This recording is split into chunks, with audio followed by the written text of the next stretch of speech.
In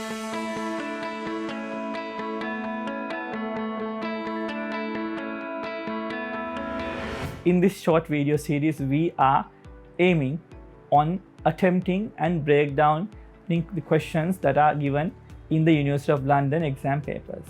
Our focus is to address and cater our answers to the expectations, guidelines, requirements of the examiner rather than writing short notes.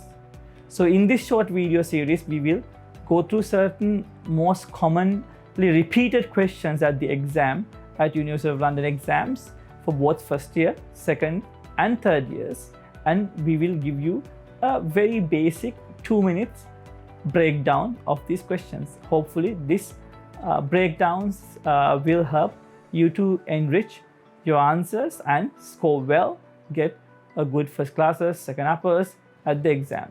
Wish you all the best and stay tuned with this video series. Misrepresentation is another area that can be questioned in your first year contract law questions.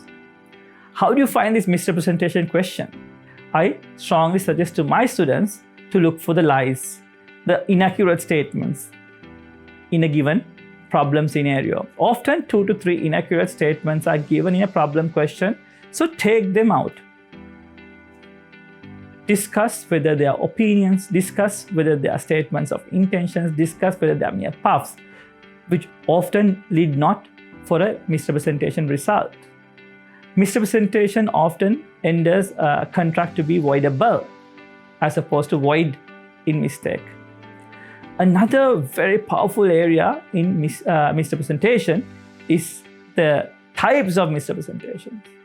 There are, in my view, 4 types: innocent misrepresentation, statutory misrepresentation, negligence, contrary to Section 2(1) of Misrepresentation Act of 1967, common law misrepresentation, negligent, right? Negligent misrepresentation. You can use the principles from the case of Hedley-Bam versus Heller. Finally, you can use the case of Derry versus P and start up with further misrepresentation.